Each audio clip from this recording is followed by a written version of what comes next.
Our homeless men and women and children of San Diego, people who are sleeping on our sidewalks, in our canyons, along our riverbed, they need our help now. The City Council votes tonight on funding industrial tents to ease San Diego's homeless crisis. That's why I love this school, is because no matter what, like all the stuff we went through, I don't have to worry about any of that now. It's behind me. I'm done. A local community college learns many of its students are at risk for homelessness and devises a program to help. Hell yeah, I'm a vigilante, if you use the word before Hollywood got a hold of it. Because originally, vigilantes were people that were enforcing the law because of the lack of law enforcement. And our border series continues. Tonight, a self-appointed watchman for the border. KPBS Evening Edition starts right now.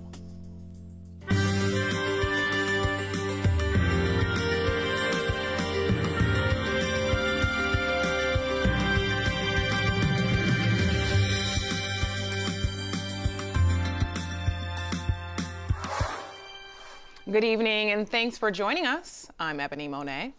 Today, the San Diego City Council voted to fund the mayor's plan for 3 industrial tents to shelter the homeless. KPBS Metro reporter Andrew Bowen says the plan is not without controversy. The council voted to divert $6.5 million earmarked for services and permanent housing for the homeless. The tents are expected to house up to 700 people, with priority given to those who already have a voucher for housing subsidies. Critics told the council the so-called bridge housing was a bridge to nowhere, since San Diego still suffers from an extreme shortage of affordable housing. Councilman David Alvarez was the only one to vote no. We all agree that our housing crisis is due to the lack of building of units. We're taking money that would build units and putting it into this program. I don't think it's the best approach.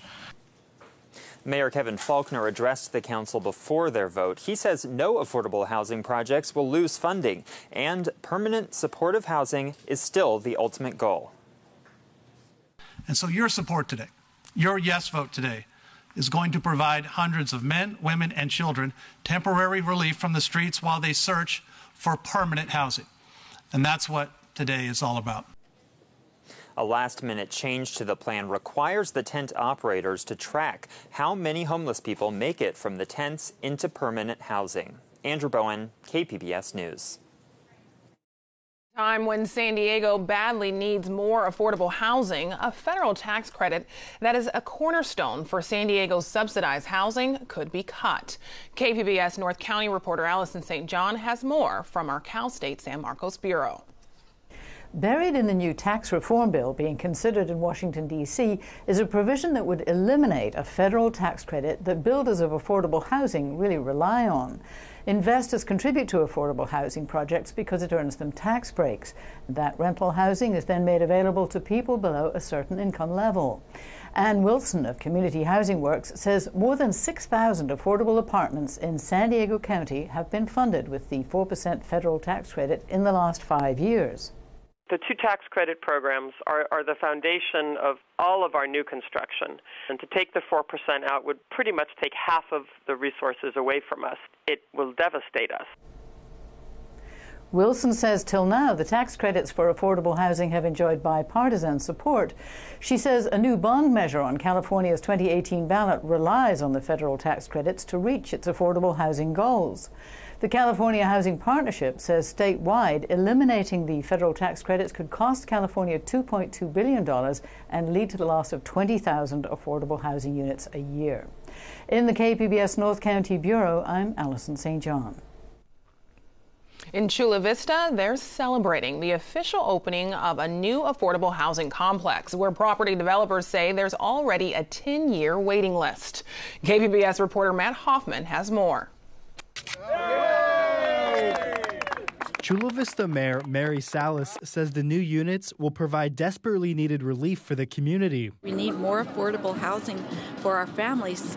So many are being priced out of the market. The new complex is part of the Millennia development in Otay Ranch. In all, it has 210 units, 87 for families, and 123 for low-income seniors like Antonio. It's like a dream because I never think the place gonna be this quiet. In the morning you can walk around and no problem. Originally from Mexico, Antonio says he wanted to move here to be closer to his family. He says affordable housing here can be hard to find. All the places where we were looking before, they have a waiting list like 8 years, 10 years, and it was crazy. These units already have a 10-year waiting list. And even though this is affordable housing, to qualify, a resident still must make 1.5 times their rent. One-bedroom apartments start at $759, while three-bedroom units go for just over $1,200. The property's developers say it's a 50% markdown from current value and will stay discounted for at least 55 years. We don't want this to come offline in 55 years because in the life of a city, 55 years is really not a long time. Residents started moving in here late last month, and property management tells us they hope to have everyone in by the end of November. Matt Hoffman, KPBS News. Helping students at Southwestern College. The campus opened a food pantry last year for students experiencing hunger. As they came forward, the school learned many were also homeless. KPBS education reporter Megan Burks shows us how students and staff are working to draw attention to the issue. Trevor Huckabee spent last night sleeping on the ground in front of an Imperial Beach business with nothing but a light sweater to drape over his body. He says he was kicked out of the 2-bedroom apartment he shared with 7 other people over a disagreement. All I thought about was coming to school. Why is that? Between that and only place I know how to do things right.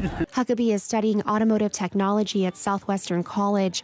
By noon today, the Navy veteran had a $150 check in hand from a Southwestern program to help students in crisis. He was also swooped up by Rosie Vasquez. Kind of that first responder mentality. When I saw him and he was like, I need help, my first priority was to let him know that we're here to help, to make him comfortable, and to immediately engage him in our environment at the event so that he felt he knew he was in the right place. Vasquez began working with Southwestern last year when a student survey revealed 80% of students sometimes went hungry. The campus opened a food pantry in response and quickly learned the problem was more severe. As many as 14% were also homeless. Half were at risk of becoming homeless. I think they're harder to count because of the need to kind of cloak what's going on. A lot of times teachers can be a great resource for students, but if they are embarrassed or they're feeling a little shame, or it's more widespread than just the student, maybe it's the entire household, they seem to want to hold back a little bit. A series of events at Southwestern this week aims to bring awareness to the problem as well as to services for those who need help. In addition to financial assistance, Huckabee was immediately set up with free legal services and a potential home through Veterans Village. That's why I love this school, is because no matter what, like all the stuff we went through, I don't have to worry about any of that now. It's behind me. I'm done. Like all I'm thinking about now is school. I have money here, I have food here, I have my school. So I don't need anything else. Megan Burks, KPBS News. Northern California authorities are still piecing together a string of deadly shootings involving children. The shootings happened this morning in Rancho Tehima, south of Redding. Investigators say they think the shooter picked his targets at random. At least 10 people were shot at various locations, including an elementary school. We are aware that there was a domestic violence incident as reported by neighbors involving the suspected shooter. We're not releasing his name at this time. We know that we had one student at the school that is a gunshot victim who has been transported to a local area hospital for treatment. We are aware that a second child was shot in that truck that was driving down the road along with a female adult. Law enforcement says the shooter was killed by police, bringing the number of confirmed dead to 5. The sheriff tells the Associated Press the shooter tried to get into classrooms and that the lockdown saved lives. A new report sheds light on yet another mishap on board a Navy ship. This time, it led to an F-18 pilot from San Diego ditching his plane in the Pacific. KPBS military reporter Steve Walsh has details. It happened April 21st. A Navy captain was forced to ditch his F-18 Super Hornet on approach to the carrier. He ejected safely, but his $88 million aircraft was lost. KPBS recently obtained a copy of the command investigation through a Freedom of Information Act request. The USS Carl Vinson was in the middle of a deployment including Korea. The F-18 experienced multiple emergencies, including hydraulic failure. Nick Kessler is a lieutenant commander in the Naval Reserve. He was a helicopter pilot on board a carrier in the Pacific in the 2000s. It definitely sounds to me like it was from a breakdown in communication, a misdiagnosis of the emergency at hand. But I mean, everything happens so quick that it can be difficult at times in order to effectively diagnose that emergency. The report questions whether a junior officer in the tower had enough experience. A Naval Air Force spokesman said Tuesday that the Air Wing is now requiring a minimum of 200 flight hours for pilots working in the flight tower. Steve Walsh, KPBS News. Turning now to the U.S. Mexico border, we continue our special series on America's Wall, which is a look at the people whose lives revolve around existing barriers. Tonight, KPBS investigative reporter Jean Guerrero takes us to Boulevard in East San Diego County, where a retired mechanic questions if his vigilante days are over.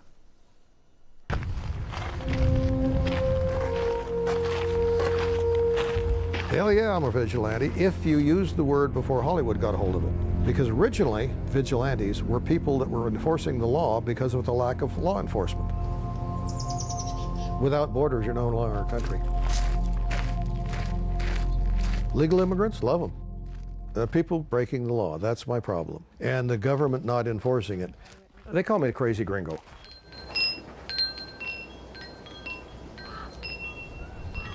This is a picture of people coming from Mexico onto my property.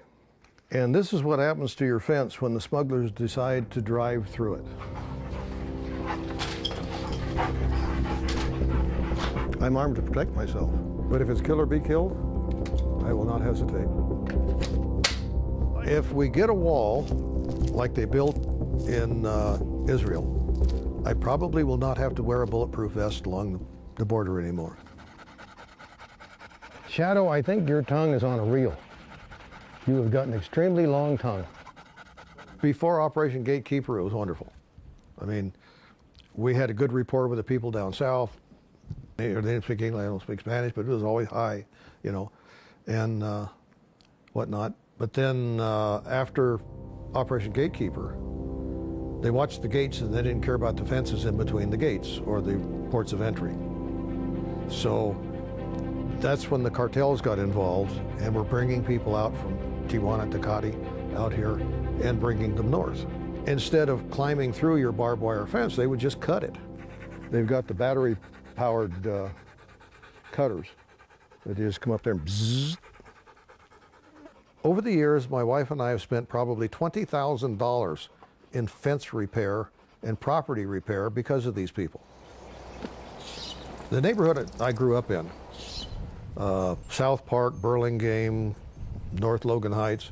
Anyway, it was going to pot and there were street gangs running around. And I really didn't want my kids to have to put up with that. So I told my wife, I said, we need to move to the ranch. And she says, well, Bob, if you can find something to do besides being in the cattle business with your dad, we'll do it. So I started an auto parts business up here. And we were in the auto parts business for 30 years. I've worn my hair like this since 1955. I was going to be a Marine until I fell in love with her in high school. That's Jeanette.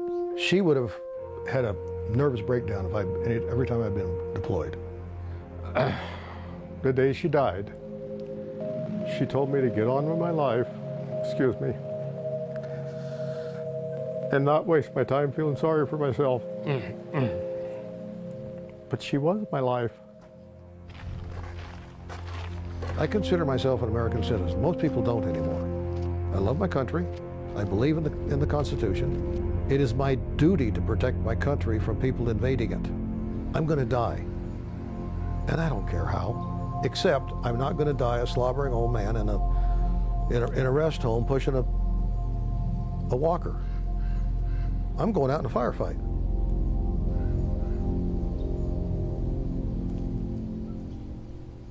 America's Wall is a collaboration with iNewsSource, an independent nonprofit partner of KPBS. Tomorrow we'll hear from a Fallbrook farm worker who spends his weekend searching in the remote desert for lost migrants.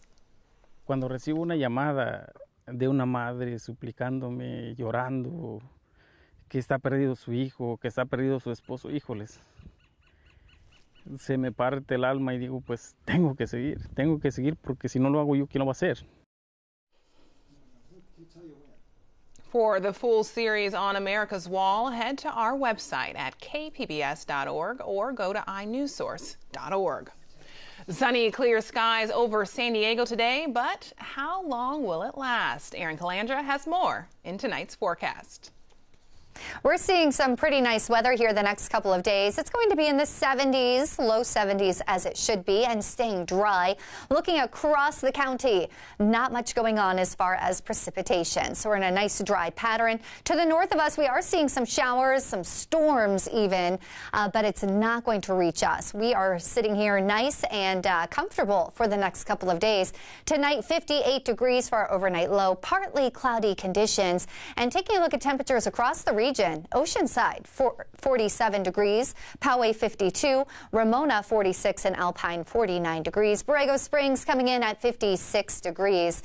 Tuesday, again, it's going to be nice, dry and mild. We have this nice warm air coming in out of the south, so parts of the area are going to be warming up by a degree or two. San Diego County for our forecast tomorrow, 75 in Oceanside, Poway 82, and San Diego 74 degrees, mostly sunny. Ramona coming in at 81 degrees, Alpine 80, and Mount Laguna 67 degrees. Borrego Springs nice and warm at 86. Along the coast, we see a nice little warm up here, 75 degrees through Thursday, but then Friday, a morning shower is possible. Temperatures drop to 70, and on Saturday, 74, so clearing up and plenty of sun. Inland, again, we're up to 82 on Wednesday, 80 degrees Thursday, and then with a big drop in our temperatures down to 72. Potential for a shower Saturday. We rebound up to 81 degrees. In the mountains, we're at 67 on Wednesday, steadily getting cooler through Friday. And then on Saturday, we start to warm up to 60 degrees. And in the deserts, in the 80s through Thursday. Friday, we drop down to the 70s. By Sunday, we're up to 81 degrees. And of course, we could see maybe a shower across the region as those temperatures drop. For KPBS News, I'm Erin Calandra. California's wine country wants everyone to know it's open for business after last month's devastating wildfires. AP reporter Michael Che has the story. Passengers board the Napa Valley wine train, heading out to see the vineyards and tasting rooms of California wine country. The train is running, the wine is flowing, and we're on the way. Thank you for your patience. Let's get on inside now. Tourists are a welcome sight for a region still recovering from devastating wildfires that shut down wineries, hotels, and restaurants during their busiest month. In spite of the local disasters that have occurred in the area, I decided to come and support Napa. The wildfire outbreak in early October killed more than 40 people and destroyed nearly 9,000 homes and other buildings. But despite widespread devastation, only a small number of the region's 1,200 wineries were badly damaged. And there was little impact on wine production, since 90% of the grapes were picked before the fires broke out. No wineries lost really very much wine from this vintage. It was really more the impact that the fires had on people's psyche, in the sense that they thought the Napa Valley was burning, so they canceled their trips. And that's really been the most impact for us. An impact felt across wine country. Fewer tourists are visiting the wineries, including Michael Honig's. This is one of our garden spa suites. Hotels have seen a steep decline in guests. Many rooms are now filled with fire evacuees and emergency responders who pay discounted rates. Spend money at our local restaurants and shops, buy Sonoma wines, stay at our hotels. That's one of the best ways I think you can really help. Frank Fagoni's olive oil business was shut down for 9 days. Many of his clients' olive orchards were destroyed, and his retail shop is seeing a lot less foot traffic. We always save for the rainy day, but in this case, we're not really saving for firestorms, and it's had a tremendous financial impact on us. Higher-end restaurants such as Sonoma's Cafe La Haye are also feeling squeezed by the loss of out-of-town visitors. Those people that lost their homes still need their incomes, and so tourism is a way to help those fire victims. And nobody should be afraid to come back and visit and see the beauty that surrounds us here. So your left-hand glass is our Napa Valley Sauvignon Blanc. It's a message that wine country is spreading as they try to rebound with a strong holiday season. Terry Che, Associated Press. Where are you from? Napa, California. Tomorrow, visitors to the Cabrillo National Monument will have a rare opportunity. It's one of 3 days of the year the public can view the large glass lighthouse lens. The rest of the year, it's off limits to everyone except a pair of identical twin sisters. KPBS reporter Susan Murphy has the story.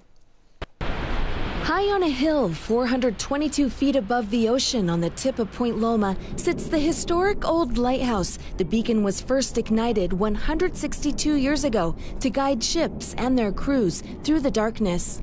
This is Lighthouses of San Diego, a book that Kim and I wrote together. Today, 67-year-old twin sisters Karen Scanlon and Kim Fallon are working to keep its history shining bright. We'll have to do some work. It's what they do every 6 weeks, climb to the top of the 40-foot-tall spiral staircase inside the white brick lighthouse tower.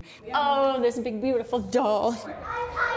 But this is our baby. Well, this is just such a treat to be able to do this. They polish the massive jewel-like Fresnel lens. We just never imagined in our lives that we would have this privilege. I mean, we're the only two that clean this lens. People want to just come up and clean the lens. They think that's all we do. We have to clean the walls and the windows and the ditches. To Scanlon and Fallon, the 6-hour task is no chore. They cherish it. See why we clean it? Look at that rag. They use their grandmother's old linen towels to wipe each layer of glass that radiates in prism colors. Now, they're not building these lenses anymore. So if we don't preserve them now in places like Cabrillo National Monument, then we lose it. And it actually is a concern that ultimately, what is the next generation going to think about them? Their passion for lighthouses reaches back to a childhood camping trip they took with their father to the Cape Hatteras Lighthouse in North Carolina. They were 12 years old. For Fallon, it was life-changing. So lighthouses stayed in my head and heart forevermore after that. Scanlon's lighthouse enthusiasm came years later. We always said that the lighthouse bug bit Kim then,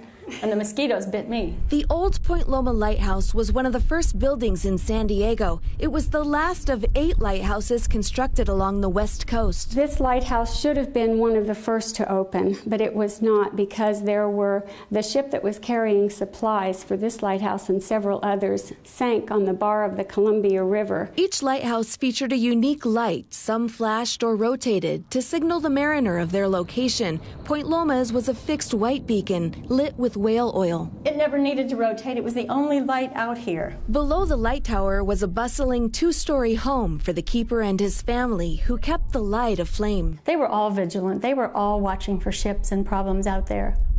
This old lighthouse first stood watch over the entrance to San Diego Bay on November 15, 1855. It stayed lit for 36 years. But it was built too high, and too often the low clouds and fog obscured the light.